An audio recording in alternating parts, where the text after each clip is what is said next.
देश दुनिया च वसदे पंजाबियों को खुशामदीद। मैं हरजिंदर सिंह रंधावा, तुसीं देख रहे हो पंजाब टैलीविजन और मेरे नाल ने डॉक्टर नरिंदर सिंह कपानी। डॉक्टर नरिंदर सिंह कपानी जिन्ना नाम बोल देण च सौखा है, शख्सियत उन्नी कंपलैक्स आ। सिख पछाण दा चेहरा मोहरा विदेशों के विच और खास तौर पर टैक्नोलॉजी दे विच सिखां दी पछाण डॉक्टर कपानी अमेरिका च वसदे ने और बहुत वड्डे विग्यानी ने। मैं सब तो पहला तुहानूं ये जरूर दस दियां कि तुहाडे मेरे च जिहड़ा रिश्ता है ये इंटरनेट का रिश्ता है और इस इंटरनेट के रिश्ते दे विच डॉक्टर कपानी बैठे आ। फाइबर ऑप्टिक्स की गल हुंदी है, तेज कंप्यूटर जमाने की गल हुंदी है, तेज इंटरनेट की गल हुंदी है, डॉक्टर कपानी मूहरे आ खड़दे आ। और जे अज दे दिन दे विच डॉक्टर कपानी नाल मैं तुहानूं जान पछाण कराउणी होवे, साडे सामने एक वड्डी सिरदर्दी खड़ी होगी कि मेरा अंग्रेजी च हथ तंग है तो डॉक्टर साहब का पंजाबी च हथ तंग है, तो डॉक्टर साहब जी आया आखदा जी चलो रल मिल के गुजारा करदे आ। मैं गल करदी सी जी कि जदों मैं पढ़दा सीगा देहरादून दे विच जी ते मेरा प्रोफैसर कहंदा कि जिहड़ी बिजली है हाँ वो सिर्फ स्ट्रेट लाइन जाएगी, वो मुड़ नहीं सकती। अच्छा मैं सोचे कि तो गल गलत कर गया, लेकिन दिमाग में मेरी लगी रही गल। ते मैं उत्थे हिंदुस्तान दे विच उस वेले भी कोशिश की थी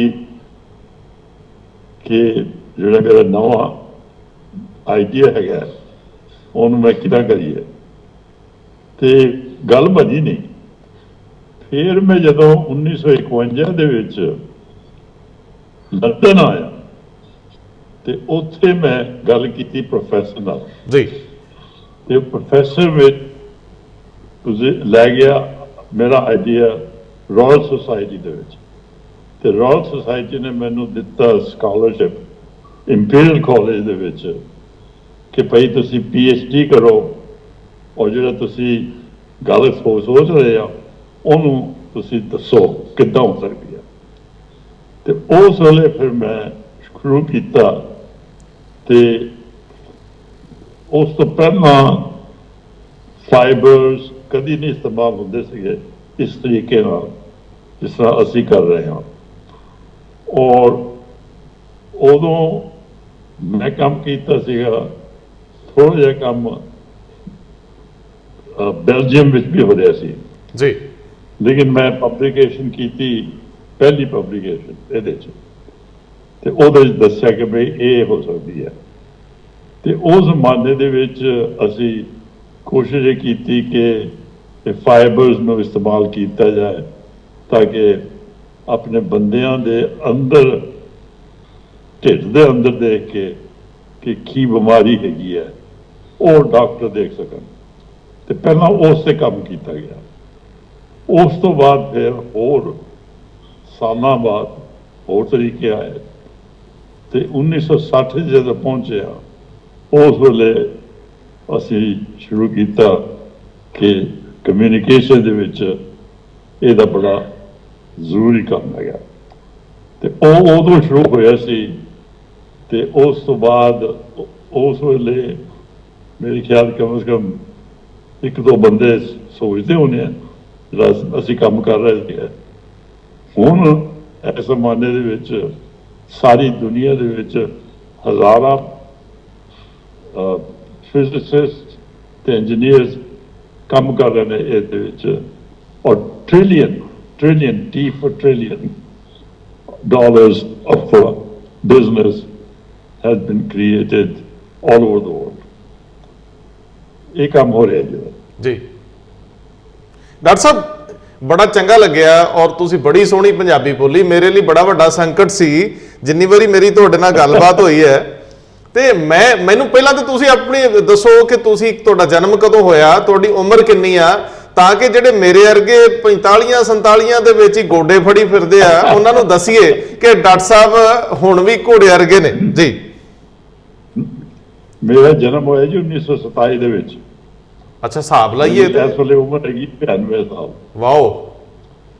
ओ या अच्छा और जी जी जी जी ਜਾਂ- ਅੱਛਾ ਡਾਕਟਰ ਸਾਹਿਬ ਮੈਨੂੰ ਇਹ ਗੱਲ ਦੱਸੋ ਕਿ ਤੁਸੀਂ ਜੀਵਨ ਦੇ ਇਸ ਪੜਾਅ 'ਚ ਆ ਕੇ ਜਦੋਂ ਪਿਛਾਂਹ ਝਾਤੀ ਮਾਰਦੇ ਹੋ ਤੇ ਸਭ ਤੋਂ ਬਿਹਤਰ ਗੱਲਾਂ ਕਿਹੜੀਆਂ ਯਾਦ ਆਉਂਦੀਆਂ ਮੈਨੂੰ ਉਹ ਦੱਸੋ, ਕਿਉਂਕਿ ਸਵਾਲ ਮੇਰੇ ਕੋਲ ਤੁਹਾਡੇ ਲਈ ਹੈ ਨਹੀਂ, ਸਵਾਲ ਤੇ ਹਜ਼ਾਰਾਂ ਨੇ ਲੇਕਿਨ ਮੈਂ ਚੋਣ ਕਰਨ 'ਚ ਮੁਸ਼ਕਲ ਮਹਿਸੂਸ ਕਰਦਾ ਹਾਂ।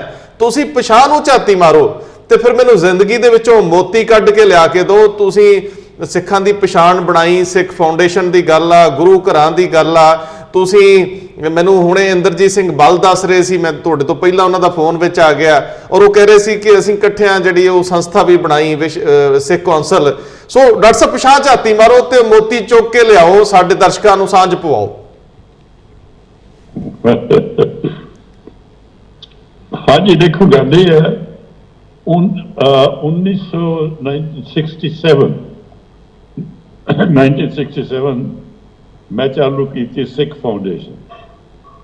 ਉਹਦਾ ਕੰਮ ਇਹ ਸੀ, ਮੈਂ ਦੱਸਾਂ ਤੁਹਾਨੂੰ ਗੱਲ, ਉਹ ਉਸ ਜ਼ਮਾਨੇ ਸੀਗੀ ਜਦੋਂ ਗੁਰੂ ਨਾਨਕ ਸਾਹਿਬ ਜੀ ਦੀ 500th ਐਨੀਵਰਸਰੀ, 50 ਸਾਲ ਦੀ ਪੁਰਾਣੀ ਗੱਲ ਹੈ ਜੀ। ਉਸ ਵੇਲੇ ਮੈਂ ਚਾਲੂ ਕੀਤਾ ਸੀਗਾ ਸਿੱਖ ਫਾਊਂਡੇਸ਼ਨ। ਔਰ ਉਹਦੀ ਕਹਾਣੀ ਦੱਸਦਾ ਮੈਂ ਤੁਹਾਨੂੰ ਜੀ ਕਿ ਮੈਨੂੰ ਬੁਲਾਇਆ ਗਿਆ, ਮਿਸਟਰ ਥਿਆਰਾ ਹੁੰਦੇ ਸੀ ਯੂਨੀਵਰਸਿਟੀ ਦੇ ਵਿੱਚ, ਤੇ ਮੈਨੂੰ ਔਰ ਮੇਰੀ ਵਾਈਫ ਨੂੰ ਕਹਿੰਦੇ ਕਿ ਤੁਸੀਂ ਆਓ ਸਾਡੇ ਕੋਲ ਜੀ। ਅਸੀਂ ਗਏ ਉੱਥੇ, ਗੱਲਾਂ ਸੁਣੀਆਂ, ਗੱਪਾਂ ਮਾਰੀਆਂ ਕਾਫੀ। ਵਿੱਚੋਂ ਵਿੱਚੋਂ ਕਿ ਮੈਂ ਕਿ ਗੱਲ ਇਹ ਹੈ ਕਿ ਇੱਕ ਸਟਾਕਟਨ ਗੁਰਦੁਆਰਾ ਹੈਗਾ ਛੋਟਾ ਜਿਹਾ, ਹੋਰ ਗੁਰਦੁਆਰਾ ਹੈ ਹੀ ਨਹੀਂ ਕਿਤੇ, ਤੇ ਤੁਸੀਂ ਗੁਰਦੁਆਰਾ ਕਿਉਂ ਨਹੀਂ ਬਣਾਉਂਦੇ? ਕਹਿੰਦੇ ਜੀ ਨਹੀਂ ਬਣੇਗਾ ਕਿਉਂਕਿ ਸਿੱਖ ਝਗੜਾ ਬਹੁਤ ਕਰਦੇ ਨੇ। ਤੇ ਮੈਂ ਕਿਹਾ ਫਿਰ ਕੀ ਕੀਤਾ ਜੀ? ਕਹਿੰਦੇ ਜੀ ਮੇਰੇ ਖਿਆਲ 'ਚ ਗੱਲ ਇਹ ਹੈ ਕਿ ਦੋ ਕਮੇਟੀਆਂ ਹੈਗੀਆਂ ਨੇ, ਉਹ ਇੱਕ ਦੂਜੇ ਨਾਲ ਬਹੁਤ ਲੜਦੇ ਨੇ, ਤੇ ਉਹ ਦੋਨਾਂ ਨੂੰ ਮੈਂ ਬੁਲਾ ਲੈਂਦਾ, ਤੇ ਤੁਸੀਂ ਬਹਿ ਜਾਓ ਤੇ ਦੋਨਾਂ ਦੀ ਗੱਲ ਸੁਣੋ ਤੇ ਦੱਸੋ ਤੁਸੀਂ ਕਿ ਕਿੱਦਾਂ ਸਿੱਖ ਅੱਗੇ ਵਧਣ। ਲਓ ਜੀ, ਮੈਂ ਬੈਠ ਗਿਆ, 15-20 ਬੰਦੇ ਇੱਕ ਤਰਫ ਖੜੇ ਹੋ ਗਏ, ਦੂਜੇ 15 ਦੂਜੀ ਤਰਫ। 1.5 ਘੰਟੇ ਇੱਕ ਦੂਜੇ ਨਾਲ ਕਹਿੰਦੇ ਰਹੇ ਨੇ ਤੁਸੀਂ ਇਹ ਕੀਤਾ ਹੈ, ਇਹ ਗਲਤੀ ਕੀਤੀ ਹੈ, ਤੇ ਇੱਕ ਦੂਜੇ ਨੂੰ ਗੱਲ ਕਰਦੇ ਸੀ। ਤੇ ਜਦੋਂ 1.5 ਘੰਟੇ ਬਾਅਦ ਮੇਰੇ ਵੱਲ ਦੇਖਦੇ ਆ, ਕਹਿੰਦੇ ਦੱਸੋ ਜੀ ਹੁਣ ਕੀ ਕੀਤਾ ਜਾ? ਮੈਂ ਕਿਹਾ ਜੀ ਗੱਲ ਇਹ ਸਿੱਧੀ ਸਾਦੀ ਮੇਰੀ ਕਿ ਮੈਂ ਦੋਨਾਂ ਦੀ ਤੁਹਾਡੀ ਗੱਲ ਸੁਣ ਰਿਹਾ, ਤੁਸੀਂ ਦੋਨੋਂ ਚਾਹੁੰਦੇ ਹੋ ਗੁਰਦੁਆਰੇ ਬਣਨ, ਤੇ ਜੇ ਤੁਸੀਂ ਗੁਰਦੁਆਰਾ ਚਾਲੂ ਕੀਤਾ ਮੈਂ ਤੁਹਾਨੂੰ ਉਸ ਵੇਲੇ $5,000 ਦਵਾਂਗਾ। $5,000 50 years ago ਬਹੁਤ ਜ਼ਿਆਦਾ ਵਕਤ, ਬਹੁਤ ਜ਼ਿਆਦਾ ਮੈਂ ਦੇ ਦਾਂਗਾ। ਲਓ ਜੀ, ਉਹ 5,000 ਇਕੱਠਾ ਕਰਨ ਲਈ ਸਾਰੇ ਇਕੱਠੇ ਹੋ ਗਏ। ਅੱਛਾ, ਹੁਣ ਪਹਿਲਾ ਗੁਰਦੁਆਰਾ ਜਿਹੜਾ ਯੂਨੀਵਰਸਿਟੀ ਸ਼ੁਰੂ ਹੋਇਆ ਜੀ, ਉਹ ਏਦਾਂ ਸ਼ੁਰੂ ਹੋਇਆ ਸੀਗਾ ਕਿ ਮੈਂ ਦਿੱਤੇ ਪੈਸੇ ਫਿਰ ਖੋਲਿਆ। ਹੁਣ ਉਸੇ ਗੁਰਦੁਆਰੇ ਮਿਲੀਅਨਸ ਆਫ ਡਾਲਰ ਲੋਕਾਂ ਨੇ ਖਰਚੇ ਨੇ, ਲੇਕਿਨ ਸ਼ੁਰੂ ਉੱਥੋਂ ਹੋਇਆ ਸੀ। ਤੇ ਅਸੀਂ ਕਾਮੇ ਕਰ ਰਹੇ ਹਾਂ ਜੀ ਕਿ ਇੱਕ ਤਾਂ ਯੂਨੀਵਰਸਿਟੀ ਦੇ ਵਿੱਚ ਬੜਾ ਵਕਤ ਲਗਾ ਰਹੇ ਹਾਂ ਅਸੀਂ ਤਾਂ ਕਿ ਯੂਨੀਵਰਸਿਟੀ ਦਾ ਪ੍ਰੋਫੈਸਰ ਸਿੱਖੀ ਪੜ੍ਹਾਉਣ, ਤੇ ਉਹਦੇ ਲਈ ਬੜਾ ਸੋਹਣਾ ਵੱਡੇ ਯੂਨੀਵਰਸਿਟੀਆਂ ਹੈਗੀਆਂ। ਉਹਦੇ ਵਿੱਚ ਇੱਥੇ ਕੈਲੀਫੋਰਨੀਆ ਦੇ ਵਿੱਚ ਅਸੀਂ ਚੁੱਕੇ ਨੇ ਚੇਅਰਸ, 5 ਚੇਅਰਸ ਹੈਗੀਆਂ ਸਾਡੀਆਂ, ਤੇ ਬਹੁਤ ਹੀ ਸੋਹਣਾ ਕੰਮ ਕਰੇ। ਇੱਕ ਹੈਗੀ ਹੈ ਸੈਂਟਾ ਬਾਰਬਰਾ ਦੇ ਵਿੱਚ ਜੀ, ਜਿਹਦਾ ਪ੍ਰੋਫੈਸਰ 200 ਸਟੂਡੈਂਟ ਆਉਂਦੇ ਸੀ ਉਹਦੇ ਕੋਲ, ਉਹ 200 ਸਟੂਡੈਂਟ 'ਚ ਇੱਕ ਸਿੱਖ ਹੁੰਦਾ ਸੀ, ਬਾਕੀ ਸਾਰੇ ਅਮਰੀਕਨ ਹੁੰਦੇ ਸੀ। ਅੱਛਾ, ਤੇ ਉਹ ਹਾਂਜੀ ਸਾਰੇ ਦੇਖਦੇ ਸੀ ਕਿ ਵੀ ਸਿੱਖੀ ਦਾ ਕੀ ਬੈਕਗਰਾਉਂਡ ਹੈਗੀ ਹੈ। ਤੇ ਇਹ ਹੁਣ ਤਾਂ ਕਾਫੀ ਕਮ ਸੇ ਕਮ 10-15 ਯੂਨੀਵਰਸਿਟੀ ਦੇ ਵਿੱਚ ਚੇਅਰ ਲੱਗੀਆਂ ਨੇ। ਇਹ ਬਹੁਤ ਵੱਡਾ ਕੰਮ ਹੈ। ਉਹ ਕੰਮ ਬੜਾ ਸੋਹਣਾ ਜੀ, ਔਰ ਅੱਗੇ ਵੀ ਵਧੇਗਾ। ਅੱਛਾ, ਦੂਜਾ ਕੰਮ ਅਸੀਂ ਕੀਤਾ ਕਿ ਇਹ ਕੋਈ 20-25 ਸਾਲ ਦੀ ਗੱਲ ਹੋਣੀ ਹੈ ਕਿ ਮੇਰੇ ਐਂਸੈਸਟਰ ਸੀ, ਉਹਨਾਂ ਨੇ ਗੁਰੂ ਨਾਨਕ ਸਾਹਿਬ ਜੀ ਦੀ ਜਨਮ ਸਾਖੀਆਂ ਸੀਗੀਆਂ ਤੇ ਨਾਲ ਉਹਦੇ ਨਾਲ ਤਸਵੀਰਾਂ ਵੀ ਸੀਗੀਆਂ। ਇਹ ਮੇਰੀ 7-8 ਜਨਰੇਸ਼ਨ ਦੇ ਸੀਗੇ ਮੇਰੇ ਫਾਦਰ ਨੇ ਮੈਨੂੰ ਦਿੱਤੀਆਂ। ਮੈਂ ਲੈ ਕੇ ਆਇਆ ਤੇ ਮੈਂ ਦੇਖਾਂ, ਮੈਂ ਕਿਹਾ ਦੇਖੋ ਸਿੱਖਾਂ ਦੇ ਆਰਟ ਬੜਾ ਸੋਹਣਾ ਤੇ ਸ਼ੁਰੂ ਕੀਤਾ ਮੈਂ ਕਿ ਵੀ ਸਿੱਖ ਆਰਟ ਪਤਾ ਲੱਗੇ ਲੋਕ ਤੇ ਮੈਂ ਕਾਫੀ ਚੀਜ਼ਾਂ ਖਰੀਦੀਆਂ ਨੇ। ਹੁਣ ਗੱਲ ਇਹ ਹੈ ਕਿ 15 ਸਾਲ ਹੋ ਗਏ ਵਿਕਟੋਰੀਆ ਐਲਬਰਟ ਮਿਊਜ਼ੀਅਮ ਲੰਡਨ ਦੇ ਵਿੱਚ ਅਸੀਂ ਵੱਡੀ ਐਗਜ਼ੀਬਿਟ ਕੀਤੀ। Royal Ontario museum in Toronto, in Asian Art Museum in San Francisco, in New York, and number of places we have set up Sikh art. और दुनिया में पता लग रहा है कि सिखी दी आर्टिस्टिक बैकग्राउंड कितनी है। बेहतरीन। तो उस तो पहले दुनिया में पता नहीं सीगा कि सिखा का भी अपना आर्ट होता है। हुण कम से कम 8-10 किताबां लिखेंगे ਇਹਦੇ ਵਿੱਚ। अच्छा। हाँ जी, तो एक बढ़ रही है। So we're very happy about this. अच्छा, मैनू हाँ जी मैनू डॉक्टर साहब अपने जीवन दियां ਉਹ ਕਹਾਣੀਆਂ ਇੱਕ ਦੋ ਜ਼ਰੂਰ ਸੁਣਾਓ ਜਿਹੜੀਆਂ ਤੁਹਾਨੂੰ ਅਜੇ ਵੀ ਸੌਣ ਨਹੀਂ ਕਿਤੇ ਦਿੰਦੀਆਂ ਤੇ ਤੁਹਾਡੇ ਅੰਦਰ ਲੋਰੀਆਂ ਜਿਹੀਆਂ ਉੱਠਦੀਆਂ, ਤੁਹਾਨੂੰ ਚਾਅ ਜਿਹਾ ਚੜ੍ਹਦਾ ਪੁਰਾਣੇ ਦਿਨ ਯਾਦ ਕਰਕੇ। ਕਿਉਂਕਿ ਉਹ ਦੌਰ ਜਦੋਂ ਤੁਸੀਂ ਅਮਰੀਕਾ ਚ ਆਉਂਦੇ ਹੋ, ਲੰਡਨ, ਵਿਰਾਸਤਾ ਲੰਡਨ, ਤੇ ਮੈਨੂੰ ਇੰਜ ਲੱਗਦਾ ਹੈ ਕਿ ਉਦੋਂ ਅਜੇ ਆਪਣੀ ਪਛਾਣ ਓਡੀ ਮੋਕਲੀ ਨਹੀਂ ਸੀ ਹੋਈ, ਸਾਡੀ ਪਛਾਣ ਐਡੀ ਸੰਘਣੀ ਨਹੀਂ ਸੀ। ਉਦੋਂ ਤੁਸੀਂ ਆ ਕੇ ਸਟਰਗਲ ਕੀਤਾ ਹੋਊਗਾ।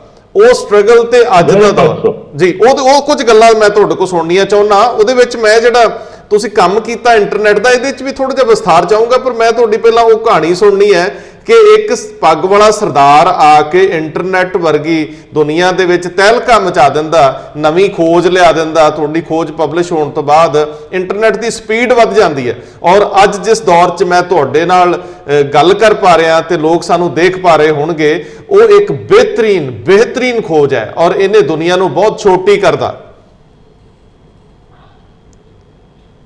ਠੀਕ ਹੈ ਜੀ, ਬਿਲਕੁਲ ਸਹੀ ਗੱਲ ਕਰ ਰਹੇ ਹੋ ਜੀ। ਮੈਂ ਚਾਹੁੰਦਾ ਕਿ ਤੁਸੀਂ ਉਹ ਕਹਾਣੀਆਂ ਕੁਝ ਜ਼ਰੂਰ ਮੇਰੇ ਨਾਲ ਸ਼ੇਅਰ ਕਰੋ ਕਿ ਜਦੋਂ ਤੁਸੀਂ ਇਸ ਜੀਵਨ ਦੇ ਸਟਰਗਲ ਦੇ ਵਿੱਚ ਸ਼ਾਮਲ ਹੁੰਦੇ ਹੋ। ਬੜੀਆਂ ਲੰਬੀ ਚੌੜੀਆਂ ਕਹਾਣੀਆਂ ਇਸ ਵੇਲੇ ਤਾਂ ਵਕਤ ਹੈ ਨਹੀਂ, ਲੇਕਿਨ ਜੇ ਹੋਰ ਵਕਤ ਮਿਲਿਆ ਤਾਂ ਫਿਰ ਦੱਸਾਂਗਾ। ਨਹੀਂ, ਮੈਨੂੰ ਇਹ ਜ਼ਰੂਰ ਦੱਸੋ ਕਿ ਜਦੋਂ ਤੁਸੀਂ ਅਮਰੀਕਾ 'ਚ ਦਾਖਲ ਹੁੰਦੇ ਹੋ, ਉਸ ਵੇਲੇ ਅਮਰੀਕਾ 'ਚ ਸਿੱਖ ਪਛਾਣ ਨੂੰ ਲੈ ਕੇ ਕਿਹੋ ਜਿਹੇ ਹਾਲਾਤ ਸੀ? ਤੁਹਾਨੂੰ ਕੋਈ ਮੁਸ਼ਕਲ ਵੀ ਆਈ? ਤੁਹਾਨੂੰ ਕੋਈ ਨਸਲੀ ਵਿਤਕਰਾ ਵੀ ਸਹਿਣਾ ਪਿਆ? ਤੁਹਾਨੂੰ ਇਸ ਸੁਸਾਇਟੀ ਦੇ ਵਿੱਚ ਬੜਾ ਜਿਹੜੇ ਸਵਾਲ ਪੁੱਛ ਰਹੇ ਹੋ, ਇਹ ਬੜਾ ਇੰਪੋਰਟੈਂਟ ਸਵਾਲ ਹੈ ਜੀ। ਅੱਛਾ, ਮੈਂ ਤੁਹਾਨੂੰ ਦੱਸਾਂ ਸੱਚਾ ਦੱਸ ਦਾਂਗਾ ਤੁਹਾਨੂੰ ਜੀ ਕਿ ਸਿੱਖਾਂ ਨੂੰ ਕਾਫੀ ਤੰਗ ਕੀਤਾ ਗਿਆ ਇੱਥੇ। ਅੱਛਾ। ਇੱਥੇ ਵੀ ਇੰਗਲੈਂਡ ਵਿੱਚ ਵੀ ਹੁੰਦਾ ਸੀ ਜੀ, ਲੇਕਿਨ ਮੇਰੇ ਨਾਲ ਮੇਰੀ ਕਿਸਮਤ ਚੰਗੀ ਰਹੀ ਹੈ ਕਿਉਂਕਿ ਮੇਰਾ ਕੰਮ ਹੋਇਆ ਜਾਂ ਤਾਂ ਇੰਡਸਟਰੀ ਦੇ ਵਿੱਚ ਜਾਂ ਯੂਨੀਵਰਸਿਟੀ ਦੇ ਵਿੱਚ ਜੀ, ਤੇ ਉਸ ਲੈਵਲ ਦੇ ਵਿੱਚ ਲੋਕਾਂ ਨੂੰ ਪਤਾ ਸੀ ਕਿ ਇਹ ਬੈਕਗ੍ਰਾਉਂਡ ਕੀ ਹੈਗੀ ਇਹਨਾਂ ਦੀ ਜੀ। ਸੋ ਲੇਕਿਨ ਮੈਨੂੰ ਪੱਕੀ ਪਤਾ ਹੈਗੀ ਇਹ ਗੱਲ ਕਿ ਸਿੱਖਾਂ ਨੂੰ ਕਾਫੀ ਤੰਗ ਕਰਦੇ ਨੇ ਲੋਕ। ਔਰ ਹੁਣ ਹੁਣ ਜਿਹੜਾ ਵਕਤ ਨਿਕਲ ਰਿਹਾ ਇਹਦੇ ਚ ਸਿੱਖ ਬੜਾ ਸੋਹਣਾ ਕੰਮ ਕਰ ਰਹੇ ਨੇ ਜੀ। ਯੰਗਰ ਸਿੱਖ, 올ਡਰ ਸਿੱਖ ਬਹੁਤ ਹੀ ਸੋਹਣਾ ਕੰਮ ਕਰ ਰਹੇ। ਗੁਰਦੁਆਰੇ ਲੋਕਾਂ ਦੇ ਚੱਲਦੇ ਰਹੇ ਨੇ, ਲੰਗਰ ਮਿਲਦਾ ਹੈ ਲੋਕਾਂ ਨੂੰ ਹਜ਼ਾਰਾਂ ਦੇ। ਜਿਹੜੇ ਬੰਦੇ ਭੁੱਖੇ ਮਰਦੇ ਨੇ ਉਹਨਾਂ ਨੂੰ ਵੀ ਰੋਟੀ ਖਵਾਈ ਜਾ ਰਹੀ ਹੈ।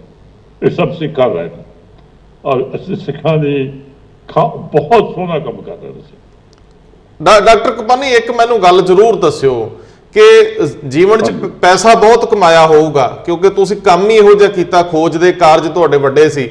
ਮੈਨੂੰ ਜੀਵਨ ਦਾ ਨਿਚੋੜ ਦੱਸੋ, ਜੀਵਨ ਦਾ ਜਿਹੜਾ ਕੱਢਿਆ ਆਪਣਾ ਤੱਥ ਕੱਢਿਆ ਕਿ ਜੀਵਨ ਪੈਸੇ ਕਮਾਉਣ ਦਾ ਨਾਂ ਹੈ ਜਾਂ ਜੀਵਨ ਕਿਸੇ ਹੋਰ ਤਸੱਲੀ ਦਾ ਨਾਂ ਹੈ। ਤੁਸੀਂ ਜ਼ਿੰਦਗੀ ਨੂੰ, ਜੀਵਨ ਨੂੰ ਸਮਝਿਆ ਕਿਵੇਂ? 93 ਸਾਲ ਦੀ ਉਮਰ 'ਚ ਆ ਕੇ ਤੁਸੀਂ ਪੂਰੇ ਜੀਵਨ ਨੂੰ ਝਾਤੀ ਪਾ ਕੇ ਜੇ ਹੁਣ ਦੇਖਦੇ ਹੋ ਤੇ ਇਹਦਾ ਮਕਸਦ ਕੀ ਸਮਝਦੇ ਹੋ? ਕਿਉਂਕਿ ਮੈਨੂੰ ਲੱਗਦਾ ਕਿ ਤੁਹਾਡੇ ਤੋਂ ਢੁਕਵਾਂ ਬੰਦਾ ਹੋਰ ਕੋਈ ਨਹੀਂ ਹੋ ਸਕਦਾ ਜਿਹਨੂੰ ਮੈਂ ਇਹ ਸਵਾਲ ਕਰਾਂ ਕਿ ਤੁਸੀਂ ਸਦੀ ਨੂੰ ਪਹੁੰਚਣ ਵਾਲੇ ਹੋ, 100 ਸਾਲ ਪੂਰੇ ਕਰਨ ਵਾਲੇ ਹੋ, ਔਰ ਤੁਸੀਂ ਜੀਵਨ ਬਾਰੇ ਨਜ਼ਰੀਆ ਰਾਏ ਕੀ ਬਣਾਈ ਹੈ ਕਿ ਹੈ ਕੀ ਦਰਅਸਲ?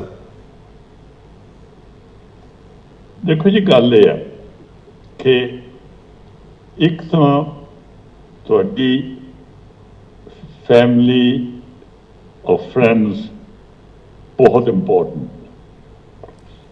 ਮੈਂਟਰਿੰਗ, ਜਿਹੜੇ ਬੰਦੇ ਤੁਹਾਨੂੰ ਮਦਦ ਕਰਦੇ ਨੇ, ਉਹ ਬਹੁਤ ਜ਼ਰੂਰੀ।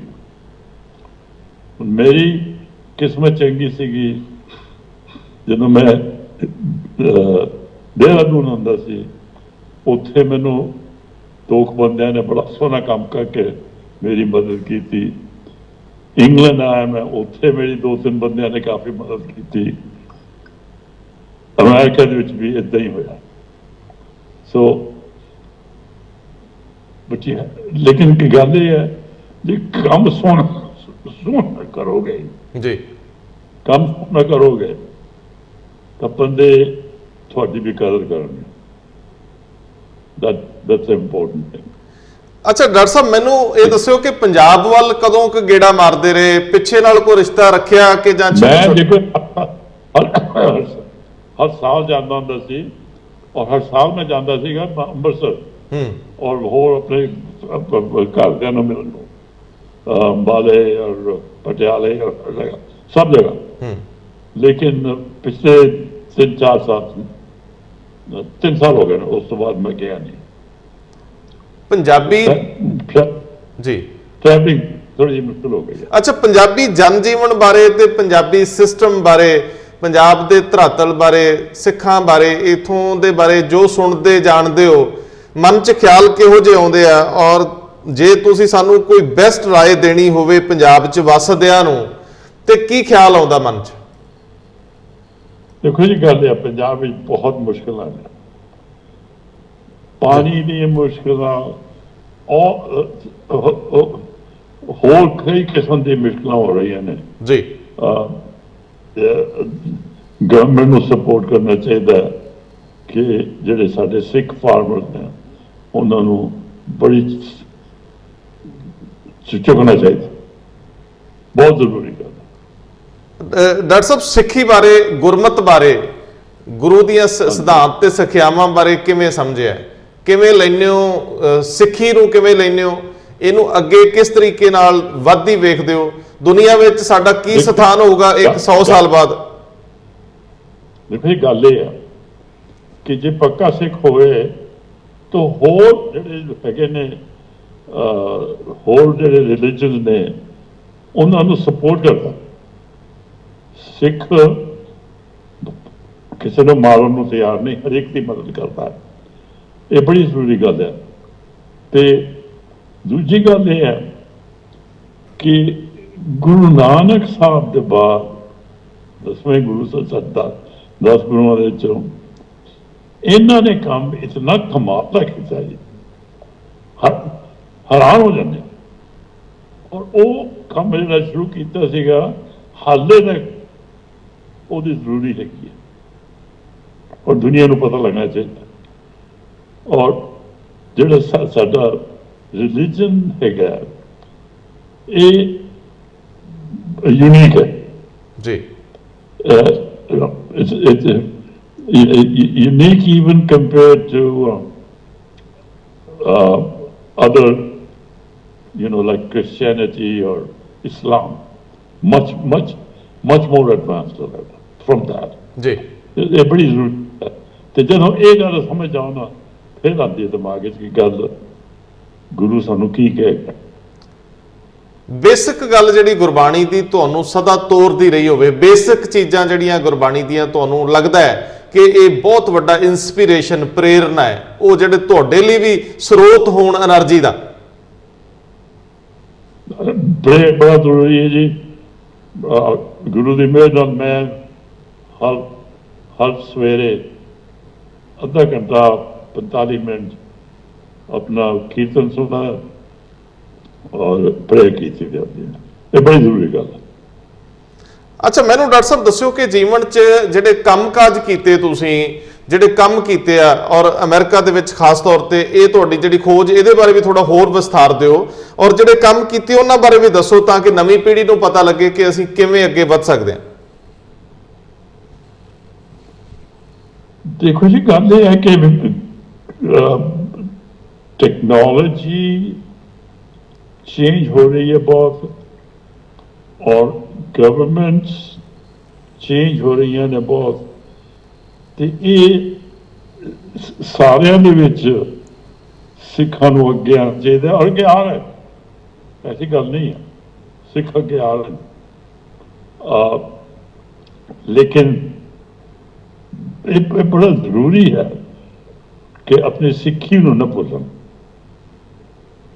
ਅੱਛਾ, 60 ਸਾਲ ਪਹਿਲਾਂ ਜਦੋਂ ਤੁਸੀਂ 6 ਦਹਾਕੇ ਪਹਿਲਾਂ ਇਸ ਤੇ ਕੰਮ ਕਰ ਰਹੇ ਸੀ ਕਮਿਊਨੀਕੇਸ਼ਨਸ ਦੇ ਉੱਤੇ, ਉਦੋਂ ਮੁਸ਼ਕਲਾਂ ਕਿਹੋ ਜੀਆਂ ਸੀ ਔਰ ਮਦਦ ਕਿੱਥੋਂ ਮਿਲ ਰਹੀ ਸੀ? ਇਹ ਬੜਾ ਵੱਡਾ ਸਵਾਲ ਹੈ, ਕਿਉਂਕਿ ਪਿਛਲੇ 15 20 30 ਸਾਲਾਂ ਦੇ ਵਿੱਚ ਤਾਂ ਬਹੁਤ ਤੇਜ਼ੀ ਨਾਲ ਵਿਕਸਿਤ ਹੋਈ ਹੈ, ਲੇਕਿਨ ਅੱਜ ਤੋਂ 70 ਸਾਲ ਪਹਿਲਾਂ 60 ਸਾਲ ਪਹਿਲਾਂ ਜਦੋਂ ਤੁਸੀਂ ਇਸ ਕੰਮ 'ਚ ਲੱਗੇ ਸੀਗੇ, ਉਦੋਂ ਕਿਹੋ ਜੀਆਂ ਮੁਸ਼ਕਲਾਂ ਸੀ ਤੇ ਸਪੋਰਟ ਕਿੱਥੋਂ ਸੀ?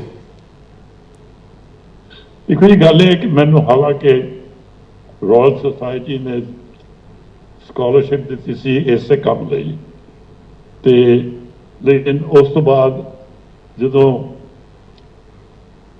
ਇੰਡਸਟਰੀ ਨੂੰ ਲਾਣਾ ਤੇ ਉਹ ਇੰਗਲੈਂਡ ਵਿੱਚ ਹੈ ਨਹੀਂ ਸੀ, ਇਸ ਲਈ ਮੈਂ ਅਮਰੀਕਾ ਆਇਆ ਤੇ ਇੱਥੇ ਆ ਕੇ ਸਪੋਰਟ ਮਿਲਿਆ, ਔਰ ਕਾਫੀ ਮਿਲਿਆ। ਜੇ ਬੰਦੇ ਤੁਸੀਂ ਚੰਗੀ ਤਰ੍ਹਾਂ ਢੂੰढੋ ਜੀ ਤੇ ਹਾਂ ਮਿਲ ਜਾਂਦੇ ਨੇ। ਅੱਛਾ, ਇਹ ਫਾਈਬਰ ਆਪਟਿਕਸ ਜਿਹੜਾ ਇਹ ਤੁਹਾਡਾ ਪੇਟੈਂਟ ਆ ਜੀ, ਇਹ ਤੁਹਾਡੇ ਨਾਂ ਤੇ ਹੀ ਹੈ? ਇਹ ਮੈਂ ਪੁੱਛਣਾ ਚਾਹੁੰਦਾ ਸੀ। ਮੇਰੇ ਖਿਆਲ 100 ਪੈਟੈਂਟ ਹੈ ਮੇਰੇ ਨਾਂ ਤੇ। ਅੱਛਾ, 100 ਪੈਟੈਂਟ ਆ। ਇਹਨਾਂ ਚੋਂ ਮੇਨ ਕਿਹੜੇ ਦੱਸੋਗੇ ਜਰਾ, ਥੋੜੇ ਜਿਹੜੇ ਤੁਹਾਨੂੰ ਲੱਗਦਾ ਕਿ ਜਿਨ੍ਹਾਂ ਦਾ ਜ਼ਿਕਰ ਕਰਨਾ ਬਣਦਾ? ਹੁਣ ਤਾਂ ਨਹੀਂ ਹੁੰਦੇ ਬਈ, ਬਹੁਤ ਪੁਰਾਣੇ ਹੋ ਗਏ ਉਹ, 5-6 ਹੁੰਦੇ ਸੀ ਬੜੇ ਜ਼ਰੂਰੀ, ਤੇ ਉਹ ਬੜਾ ਚੰਗਾ ਕੰਮ ਕੀਤਾ ਉਹਨਾਂ ਨੇ, ਲੇਕਿਨ ਜਦੋਂ ਪੈਟਰਨ ਨਿਕਲਦਾ ਤੇ 17 ਸਾਲ ਬਾਅਦ ਉਸਦੇ ਪਬਲਿਕ ਕੈਨ ਹੈਵ ਇਟ। ਅੱਛਾ, ਤੇ ਉਹ then it becomes ਹਰ ਇੱਕ ਬੰਦਾ ਇਸਤੇਮਾਲ ਕਰ ਸਕਦਾ, ਕੁਦਰਤੀ ਹੈ। ਅੱਛਾ, ਮੈਨੂੰ ਡਾਕਟਰ ਸਾਹਿਬ ਜਾਂਦੇ ਜਾਂਦੇ ਇਹ ਦੱਸ ਦਿਓ ਕਪਾਨੀ ਸਾਹਿਬ ਕਿ ਫਾਈਬਰ ਆਪਟਿਕਸ ਤੋਂ ਅੱਗੇ ਹੁਣ ਫਰਦਰ ਕੀ ਤੁਹਾਡੀਆਂ ਉਸ ਜਿਹੜੀਆਂ ਲੱਭਤਾਂ ਨੇ, ਖੋਜਾਂ ਨੇ, ਇਸ ਤੋਂ ਹੁਣ ਫਰਦਰ ਅਸੀਂ ਕੀ ਦੇਖਾਂਗੇ ਕੰਪਿਊਟਰ ਦੇ ਵਿੱਚ? ਔਰ ਤੁਸੀਂ 93 ਦੀ ਉਮਰ ਦੇ ਵਿੱਚ ਵੀ ਆ ਕੇ ਸੋਚਦੇ ਹੋ ਇਸ ਤਰ੍ਹਾਂ ਕੁਝ ਨਵੀਆਂ ਚੀਜ਼ਾਂ, ਖਿਆਲ ਮਨ ਚ ਆਉਂਦੇ ਆ, ਫਿਰ ਉਹਨਾਂ ਨੂੰ ਕਿਵੇਂ ਮਟੀਰੀਅਲਾਈਜ਼ ਕਰਦੇ ਹੋ, ਕਿਸੇ ਨੂੰ ਸਲਾਹ ਦਿੰਦੇ ਹੋ, ਕਿਵੇਂ ਦੀ ਦਿਨਚਰਿਆ ਅੱਜ ਕੱਲ੍ਹ ਜੀਨੇ ਕਿਵੇਂ ਹੋ? ਕਾਫੀ ਟੈਕਨੋਲੋਜੀ ਦੀ ਕਾਫੀ ਚੀਜ਼ਾਂ ਆ ਗਈਆਂ, different technologies around fiber optics and all, or software important, बड़ा software important है, तो combination बड़ा बहुत सोहने तरीके ਨਾਲ ਉਹਦੇ ਨਾਲ ਕੰਮ ਨਿਕਲ ਸਕਦਾ। ਅੱਛਾ ਡਾਕਟਰ ਸਾਹਿਬ, ਇੱਕ ਹੋਰ ਗੱਲ ਦੱਸਿਓ ਕਿ ਸਿੱਖਾਂ ਵੱਲੋਂ ਪੰਜਾਬ ਦੇ ਵਿੱਚ ਖਾਸ ਤੌਰ ਤੇ ਸ਼੍ਰੋਮਣੀ ਕਮੇਟੀ ਵੱਲੋਂ, ਗੁਰੂ ਘਰਾਂ ਵੱਲੋਂ ਏਡੇ ਵੱਡੇ ਕੰਮ ਕਰਨ ਲਈ ਸਨਮਾਨ ਕਿੰਨਾ ਕੁ ਮਿਲਿਆ? ਭਾਰਤ ਸਰਕਾਰ ਨੇ ਕਦੇ ਤੁਹਾਨੂੰ ਜਾਂ ਪੰਜਾਬ ਸਰਕਾਰ ਨੇ ਸਨਮਾਨਿਤ ਕੀਤਾ? ਹਾਂਜੀ, ਦੋਨਾਂ ਨੇ ਕੀਤਾ ਜੀ।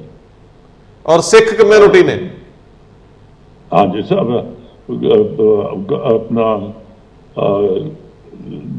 जो सेंट्रल गवर्नमेंट की है उन्होंने बड़ा बड़ा अवार्ड दिता से मैनू, और पिछले साल ही अमरिंदर सिंह ने दिता मैनू अवार्ड, तो काफ़ी चलता जी। नहीं, बहुत सोहना काम किया। जिस तरीके नाल सरदार प्रकाश सिंह बादल नूं फखरे कौम दिता है, तुहाडे वर्गे लोग भी तो साडा कौमी माण है, कदे अकाल तख्त साहब तो, श्रोमणी कमेटी तो भी सद्दा आया कदे? नहीं जी, वो बेचारा नूं पता नहीं ना, ते तुसीं कदे पता लाउण दा यतन भी कीता? नहीं, कोई लोड़ नहीं। नहीं, चलो खैर, नहीं ਖੈਰ ਮੈਨੂੰ ਕਦੇ ਕਦੇ ਇੰਜ ਲੱਗਦਾ ਹੁੰਦਾ ਹੈ ਕਿ ਸਾਡੇ ਬੰਦੇ ਥਾਂ ਥਾਂ ਤੇ ਜਾ ਕੇ ਸਿੱਖ ਪਛਾਣ ਨੂੰ ਗੂੜਾ ਕਰਦੇ ਪਏ ਆ ਤੇ ਅਸੀਂ ਆਪਣੀ ਜ਼ਿੰਮੇਵਾਰੀ ਤੋਂ ਪਛਾਣ ਹੋ ਜਾਂਦੇ ਆ। ਯਾਦ ਕਰਾਉਣਾ ਪੈਂਦਾ, ਕਹਿੰਦੇ ਜੇ ਘੰਟੀ ਨਾ ਕਰੀਏ ਦਸਤਕ ਨਾ ਦਈਏ, ਮਾਂ ਵੀ ਦੁੱਧ ਨਹੀਂ ਬੱਚੇ ਨੂੰ ਪਿਆਉਂਦੀ ਜਿੰਨਾ ਚਿਰ ਉਹ ਰੋਂਦਾ ਨਹੀਂ। ਤੁਹਾਨੂੰ ਨਹੀਂ ਲੱਗਦਾ ਕਿ ਤੁਸੀਂ ਦੂਜਿਆਂ ਲਈ ਪੈੜਾ ਪਾ ਸਕਦੇ ਸੀ? No, that's okay. That's okay. ਜੀ। Whatever. ਡਾਕਟਰ ਸਾਹਿਬ ਬਹੁਤ ਧੰਨਵਾਦ। ਮੇਰੇ ਕੋਲ ਹਾਂਜੀ Thank you. Thank you. ਅੱਛਾ ਇਦਾਂ ਕਰਨਾ ਹਾਂਜੀ ਕਿ ਮੈਨੂੰ ਕਾਪੀ ਭੇਜ। ਹਾਂ ਲੈ ਕਮਾਲ ਕਰਦੇ ਡਾਕਟਰ ਸਾਹਿਬ, ਕਾਪੀਆਂ ਜੰਨੀਆਂ ਕਹੋ ਤਾਂ। ਡਾਕਟਰ ਸਾਹਿਬ ਇੱਕ ਚੀਜ਼ ਮੈਂ ਜ਼ਰੂਰ ਕਹੂੰਗਾ ਕਿ ਤੁਸੀਂ ਜੇਕਰ ਸਾਡੀ ਨਵੀਂ ਪੀੜ੍ਹੀ ਲਈ ਅਜੇ ਵੀ ਕੋਈ ਵਲਵਲੇ ਮਨ 'ਚ ਰੱਖਦੇ ਹੋ ਤਾਂ ਤੁਸੀਂ ਜ਼ਰੂਰ ਸ਼ੇਅਰ ਕਰਿਆ ਕਰੋ। ਤੁਹਾਡੇ ਕੋਲ ਬੜਾ ਵਿਸ਼ਾਲ ਭੰਡਾਰ ਅਨੁਭਵ ਹੈ ਔਰ ਤੁਸੀਂ ਕਾਈਂਡਲੀ ਸਾਡੀ ਕੌਮ ਨੂੰ ਅਗਵਾਈ ਦਿਓ, ਭਾਵੇਂ ਥਾਟ ਰੂਪ 'ਚ ਹੀ ਦਿਓ, ਖਿਆਲ ਰੂਪ 'ਚ ਹੀ ਦਿਓ, ਬਹੁਤ ਜ਼ਰੂਰੀ ਹੈ। Thank you. All right. Okay. Thank you.